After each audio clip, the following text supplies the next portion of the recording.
Hi, I'm Ted with Eagle Cap Outdoors, and today I have with me Austin, also with Eagle Cap Outdoors. Austin's been doing a number of reviews with us and for us, and so he's got one today that he wants to bring, and I'm going to ask him a few questions because I'm very interested in these products. Yeah, so the article just went up on the website a couple weeks back. We're going to do a hands-on look at 3 of the tripods that were reviewed on that review. Any kind of questions you got? Yeah, feel free. Yeah, so I guess my question is, why does the guy have 3 tripods? A lot of it was when I first started, I didn't have a ton of money. So it was, just kind of what I could afford at the time. This is the first tripod I started with right here. It looks like it might be okay, but once you start using it, it's really cheap. So before you dive into these, what do you look for in a tripod? I mean, I'm actually looking to buy a tripod. I have one that I got from my wife for her camera, but she doesn't want me to take that out hunting, and it's a little bit red and flashy anyway. So what should I be looking for? I look for durability, sturdiness of it. So like when you're setting up on like a spotter, it's not like shaking around, or if you can put your binoculars on it. Something that's just going to give you a solid platform for your optics. And then if you have to use it for a rest for like a rifle, if you're going rifle, then look for that too. And just ease of use too. Not a whole bunch of dials and stuff on it, just really simple. Simple. Are you worried about weight? Yes and no. Okay. Well, tell me about the tripods you've used, and I'll have some questions for you as we go. So this is a Vortex high country tripod with a ball head on it. The first thing that I noticed with this tripod is this little lever. I like this head, but this lever, as you can see, it's already loose, and I just tightened it before we did this video. I've lost several of these. When you lose these out in the woods, it's no good. This is basically a fixed position at that point. Now, this lever's just moving the ball? Yeah, so this lever, you loosen it, this whole head has free range of motion. So if you lock it back down. So imagine this is locked down, you throw it in your pack real quick, you go to set it back up, and the little set screw fell out and the whole knob's gone. You don't have a way of loosening this. So was that the main reason you decided to move on to a different tripod, or is there anything else about that was a big one? And then it's just like these plastic clips, really cheap. You pull these out and it's just not a very sturdy tripod. It's good for the money that you pay for it. I think these are $80 at Sportsman's, anywhere you can go. It'll get you by if you're going out for like a weekend, but if you're going out like backpacking in someplace, this is not what you want to take with you. Yeah. Yeah, that's about how much all my water that I pack weighs. That's pretty heavy. Very entry level. Very entry level. Yeah, I don't think I'd want that in my pack, but just going out on a landing and looking at might be all right. Totally. So where'd you go after that? We went to Chris, who's also with Eagle Cap Outdoors. He had this tripod, had a different pan head on it at the time, but went to Wyoming on an elk hunt with him, and I used this quite often. Big step up from that. That's steel. This is carbon fiber. It's a little heavier. What brand is that? This is a Slik. Oh, Slik. With an outdoorsman head on it right now. But it just had the standard Slik head on it. So the head is this whole piece here? Mm-hmm. Okay. Yep. And what do you like about that one?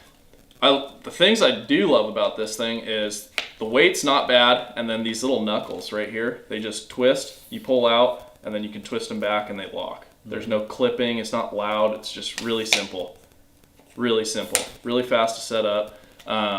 Not bulky, not super bulky, but easy to pack in a pack, and just using this thing when you're glassing is fairly simple. So this is still, even though it's carbon, it's not super light. It's going to be a little bit of added weight, but I mean, so this head unit here, is this an expensive piece? Yes. To add to it? So these two things are sold separately. This pan head, I believe, is $199. Ooh. And then your tripod is another $199-ish, in that range somewhere. I don't know the exact numbers off the top of my head, but. So why not just mount your camera to it? And I mean, why do you need this? This here is going to allow you to go up and down, right to left, and then it also tensions on this arm that it sits on. Okay. So you lock that down, your fixed position, you loosen it up, and you're going to go up and down. To make adjustments. This knob here is your pan knob, so you loosen this up, and you're going to be able to turn on that pivoting rod on the top all the way through. Got it. Fix on something, lock it down. So do you still use that one, or?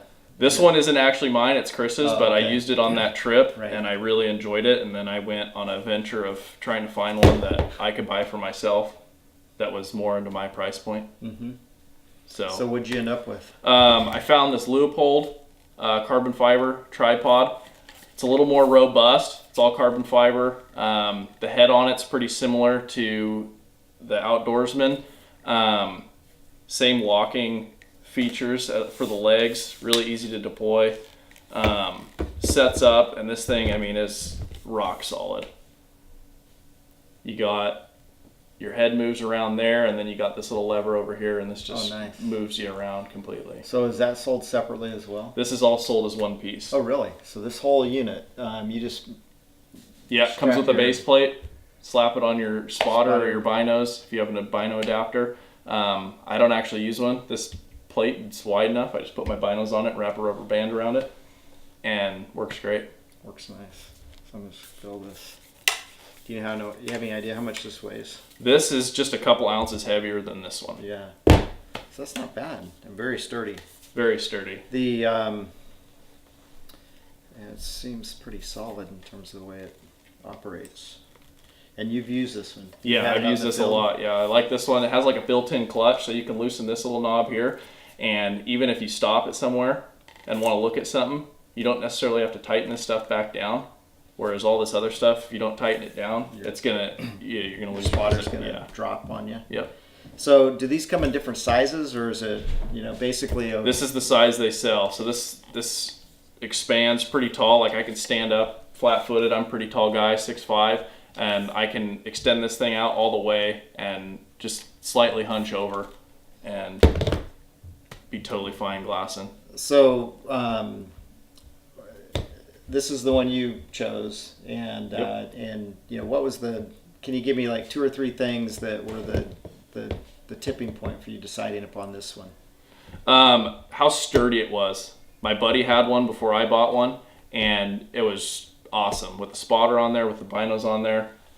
Set a rifle on there just as a rest, and I mean the thing's not going anywhere once it's set Nice up. and sturdy. The Easy- price point easy to was use. more in my range. So how much would run? These what I do believe run? are $449, almost $500. Yeah. And I mean for what you're getting, I mean you get a lot for your money, I think. So have you looked at other tripods beyond these 3 that are on your radar if price wasn't an issue?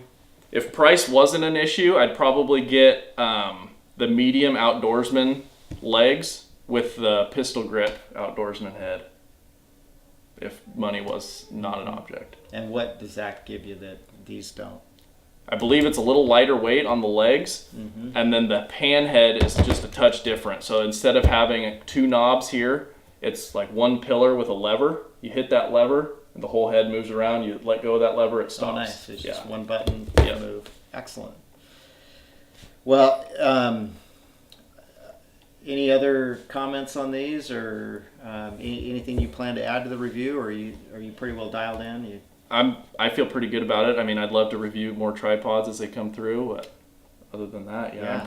I'm pretty stoked with this one. Well, I've got to get one, so I appreciate the information, and I've read, as you know, I've read through your review, and not only for the tripods, but also your spotting scope. So I'm excited about it, and we appreciate everyone taking a look at our review and joining us. Thank you for visiting our YouTube channel, and if you have any questions, visit our website at www.eaglecapoutdoors.com. And until next time, thank you.